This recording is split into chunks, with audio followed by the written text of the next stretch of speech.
I've been tormented and I'll probably carry on being tormented.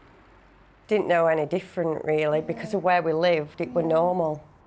In Rotherham, hundreds of young girls had their lives torn apart. Failed by the police, by social services, failed by men who abused them. Some were brought to justice, but the scourge of grooming continues. Nearly half of current child sexual exploitation cases being pursued by South Yorkshire Police are rooted in Rotherham. There has been progress, though, with 21 convictions over the last 3 years. For those victims brave enough to speak out in court, the law protects them with lifetime anonymity. Some, though, have decided to go further. Best friends Lindsay and Natalie tonight speaking on camera for the first time. Lindsay was 15 when she was abused by Arshid Ash Hussain. Arshid's brother Banaras Bono Hussain raped Natalie when she was just 13. Both were given lengthy jail sentences. What happened that first time that you met him? He was just trying to get on top of me. He was trying to pull my trousers down on the settee in front of everybody. But I pushed him away, and I think it's because everyone would be there, I could get away.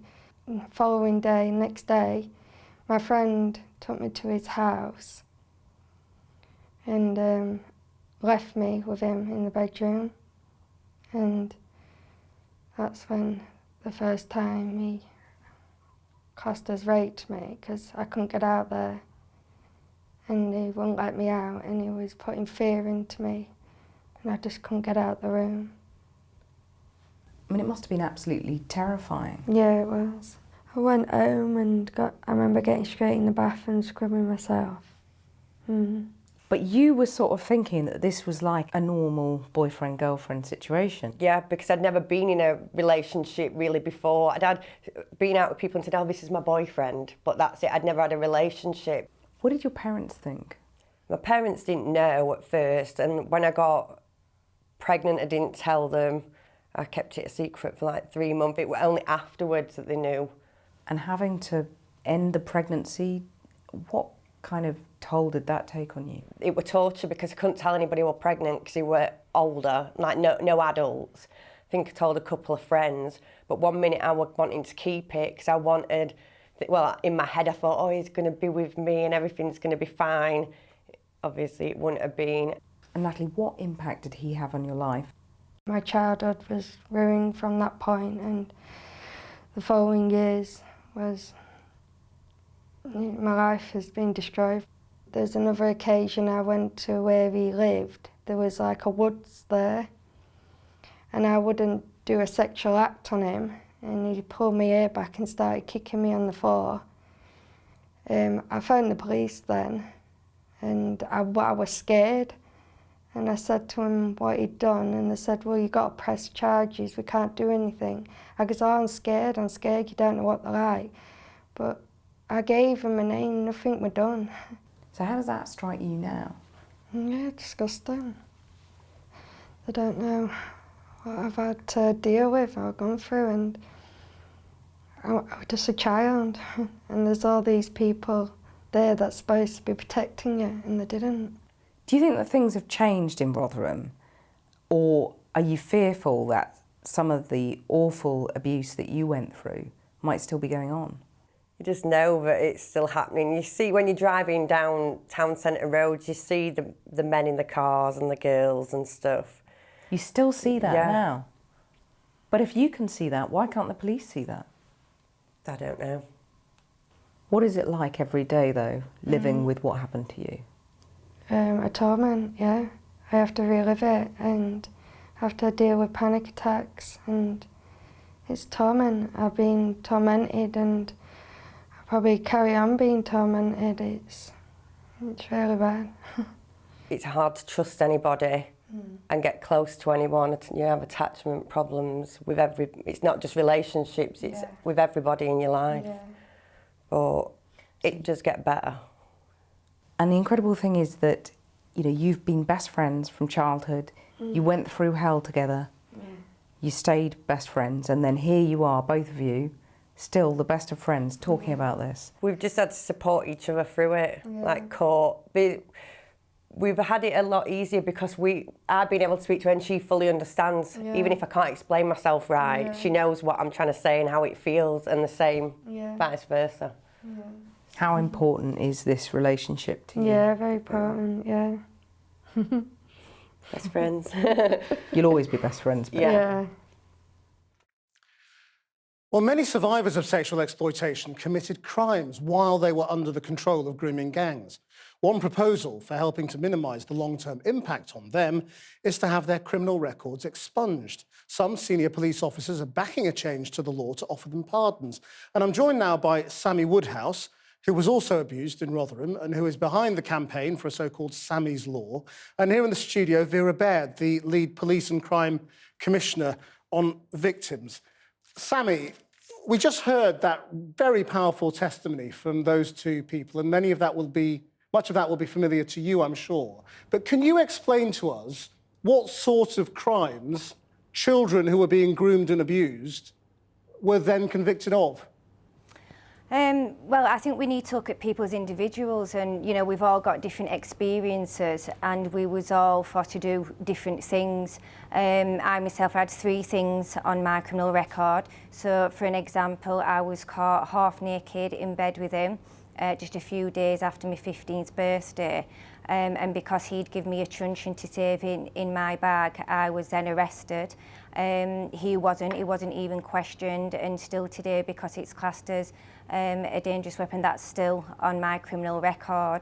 And what people need to realise is, we've come forward, we've testified in court, we've proved that we were a victim of this crime, but yet we're still being punished for it. If I was to go for a job interview, I would have to declare that, I'd have to go into my abuse. And it's for us, as for victims and survivors, we're constantly having to battle to be able to move forward and try and have, any kind of life, really. And I guess rather than talk about all of that, many survivors would rather just not apply for jobs, not get themselves into situations where they'll have to confront that. Yeah, definitely. Like I say, when you go to a job interview, you'd have to relive that abuse. And for some people, it is so difficult to go through it. I mean, I've done it a lot now just because I'm a campaigner, but it's still very exhausting, it's draining, it's something, I only do because I know it helps other people. To be able just to go to a job interview and want to say, well, actually, I want to get back into work, I want to provide for myself and move forward with a future, and to have to constantly just go over that all the time, it's just not okay. Vera Baird, you've been a politician in Parliament as well as being a criminal QC. What are the obstacles to doing this? It's obviously the right principle. Somebody's subordinated to another's will and they commit a crime when that's in the situation. They're not doing it of their own free will. That's now recognised going forward. The modern slavery legislation, which is very new, of course, understands that principle. So do you think they wouldn't be convicted today? Well, in that there situation? would be a defence if they'd been enslaved, not groomed, but if they'd been enslaved or they'd been trafficked, then there is a defence that they did it because of that. If they're under 18, they don't even have to show they were compelled. They have to show that another similar person, i.e. their age and gender, would have done the same, i.e. that it was a reasonable and only response. And then they won't be prosecuted. So what seems quite wrong is that is going forward, and it is only about slavery and exploitation. This is about grooming, which is just as damaging, and we have to try and look back. But to do that, I think Sammy's hit the nail on the head. We probably have to do it on a case-by-case basis, and it probably needs legislation. So it can't be a blanket pardon for everybody? No, how could it be? It would be about the levels of grooming. Even the Modern Slavery Act only pardons low-level crime because of being suborned. It doesn't do stuff like kidnapping and murder. And obviously different levels of coercion are relevant to different levels of crime. You would have to show in each case, I think, what had happened. But the Law Commission could work out a way of doing this. And I think it's urgent the government's asked them to do it, because brave people like this who've come forward are being held back from having a good life now by the fact that when they were groomed, quite against their own will, they committed crimes. Sammy, one of the most striking things in that interview with Kathy there was those women saying they still see the perpetrators. Yeah. Clear implication that it's still going on. Is that your belief? Yeah, you know, it is still going in Rotherham around the country. Some people think, oh, well, this only happens in Rotherham, and of course that's not true. It's a major problem for the country, not just street grooming. Online grooming now is absolutely huge. When it was happening to me, we didn't really have things such as Facebook, Instagram, you know, all the internet thing now. So that's a huge problem. And I do think we've made a lot of improvements in Rotherham, definitely. I mean, you know, the court cases speak for themselves, and you know, especially people like Lindsay and Natalie coming forward and testifying in those, and you know, just by coming forward, they've put those people in prison.